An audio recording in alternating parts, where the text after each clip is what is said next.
Greetings and salutations, YouTubers. This is ZillaFan85, and I know it's been a little bit, but I'm back today with my latest video, my latest figure review. Today, a nice little treat. We're going to go ahead and take a look at my Trendmasters MechaGodzilla figure. So, real quick, before I get started, I wanted to give a special shout out to Nick Adam Poling of the Monster Report here on YouTube. Awesome guy, as well as his son Eli of the Mini Monster Report. They were visiting down here in my state. They're here for the week, but they're visiting down here. They're vacationing with their family. So it was just a really nice treat. I got to meet up with them yesterday, meet the rest of the family and all that. And it was really cool getting to hang out with them. I haven't seen them since Tucson Kaiju Festival this past year, of course, hosted by my other good buddy Everett of Godzilla Fan Freaks. So it was just really, really cool getting to see them again. Like I said, getting to hang out with them, and kind of lit the spark in me that I needed to go ahead and do my next YouTube video. So I wanted to give him the shout out for that. So thank you again, Nick. And again, you guys are all awesome. Really had a lot of fun with you. So anyways, though, let's go ahead and jump into this itself. So the Trendmasters line, if any of you have grown up with these figures, know they are kind of stylized designs. Mainly kaiju that are in the line are based off of their Hesei incarnations, if they had one. So here, MechaGodzilla, of course, no exception. This is, of course, based off of the Hesei design of MechaGodzilla from the 1993 film Godzilla vs. MechaGodzilla II. So this is my first ever MechaGodzilla that I had in my collection, so definitely a special place in my heart for this guy. So let's go ahead, though, first and look at the card that he came with. Very signature of Trendmasters.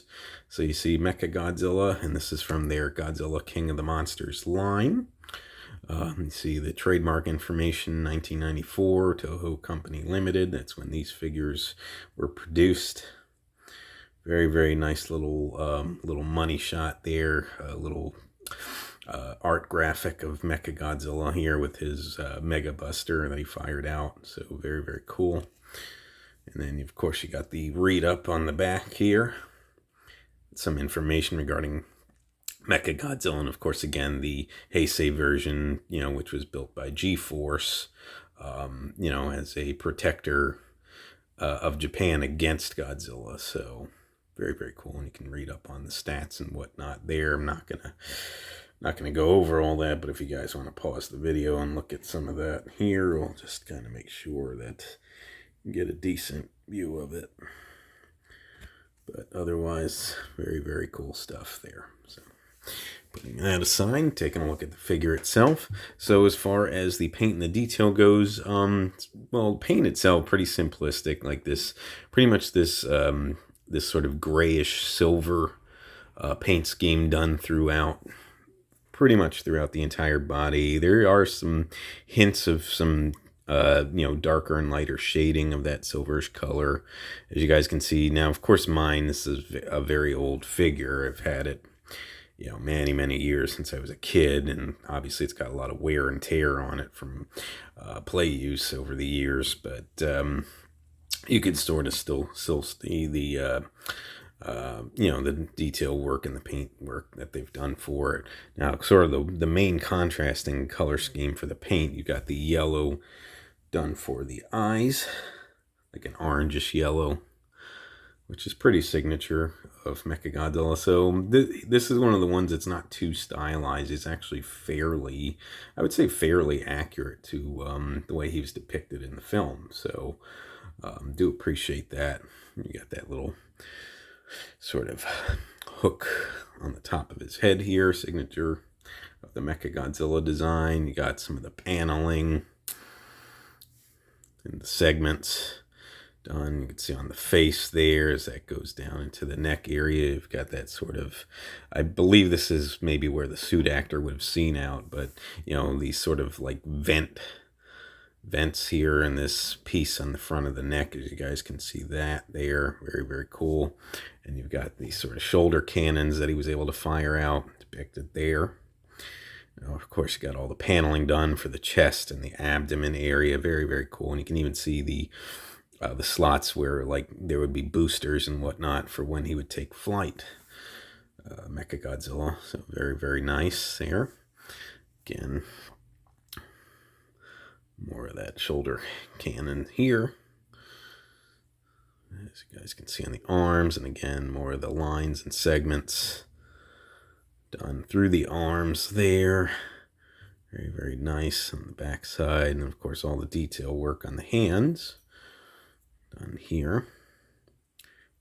More of those sort of vent pieces on the sort of the palms of the hands there. Very, very cool, like that. Again, more slots for more sort of cannons that would fire out here. And then, of course, you got all the segments and panels done on the legs there with those notches for the kneecaps on both sides. Very, very cool. All the detail work down to the feet there, as you guys can see. Hopefully the camera's picking that up for you guys somewhat. On the bottom of the feet, not too much there. And then, of course, you got on the tail, you got all the segments and whatnot, and you do see some trademark information there. So, yeah, this way here. So you guys can see that copyright 1994 Toho, made in China, and then Trendmasters here, if the camera lets us pick it up. So, but very, very cool nonetheless. And of course, you got all the dorsal spines that run from the back of the neck all the way down. You got the larger ones, the 3 rows of all those plated dorsal spines done for MechaGodzilla here. The larger ones here on the back, again with more of the boosters on the back there for when he takes flight, and same on the legs there. And then of course you got the dorsal spines that run down the tail to about there, and it stops. But really, really a nicely detailed figure, you know. I mean, you know, I definitely appreciate it. I mean, you can even look inside the mouth and you can see the teeth and some of the detail work that was captured for the inside of the mouth. So, I mean, they really didn't scamp. They did a, like I said, you know, for Trendmasters, this is pretty good, pretty accurate detail work here for MechaGodzilla. So I definitely appreciate it. So as far as the paint and the detail goes, that pretty much covers it for him. So he does kind of tend to lean forward a bit, but you can try and adjust him, but that'll lead us into the articulation anyway. So this is like from their bendable line. So essentially you've got various bendy wires throughout the figure here.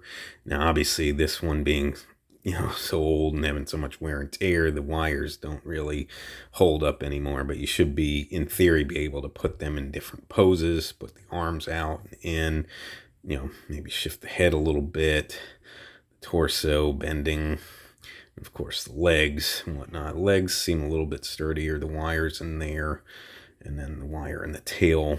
I'm not going to mess with it too much, again, just because of the age and the wear and tear on it, but that's essentially what you've got in place for the articulation, just whatever you can sort of do with those bendable wires that the figure has. So mine's just sort of in a bit of an awkward pose, but again, that's just because of the way that the wires ended up shaping out over time. But so it's just kind of the best I can do with him. But I mean, still pretty cool nonetheless, and you still definitely get some fun play value out of it. So other than that, though, we'll take a look at sizing. So we're going to start here with my ruler.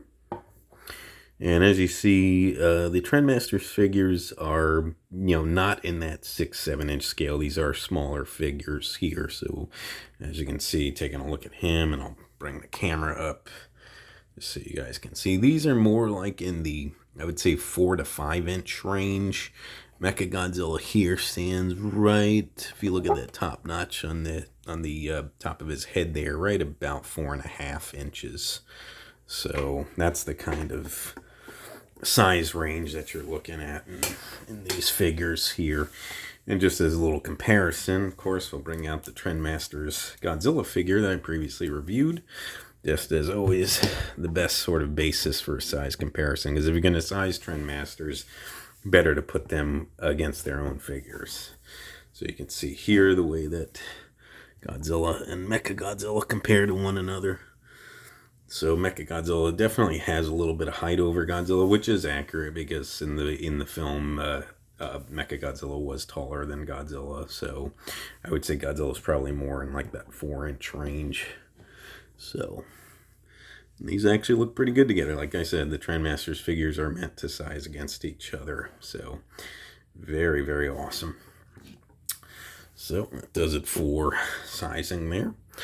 And as far as pricing goes, so some of the Trendmasters figures you can still find. I mean, really eBay is going to be your best bet for trying to find these guys. Some of them are still pretty readily available and you can get them for cheaper, especially if you get them without the packaging.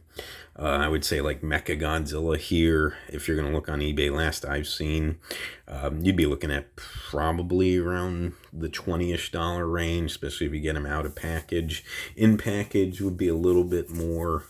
But he's one of the more common ones, so it would not be too difficult to find this guy. So definitely cool. I mean, these didn't cost that much when they came out, but now because they're long discontinued and whatnot, and more in the collector range now, so that's why you gotta kind of keep that in mind. But still, nonetheless, not terrible, not gonna break the bank. And these are really, again, I got a lot of nostalgic fondness for these Trendmasters figures, and I still have a bunch more to review in time, but I love these guys. I'm very happy to have them in my collection. So if you're interested, I certainly recommend it. And MechaGodzilla here definitely is a standout as one of the more accurate looking kaiju in the line. So definitely a good thing to take note of.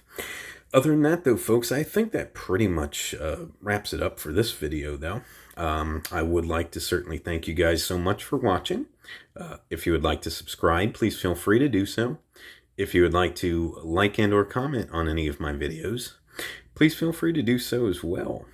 And just remember, until next time, ladies and gentlemen, you be good to yourselves, and sayonara.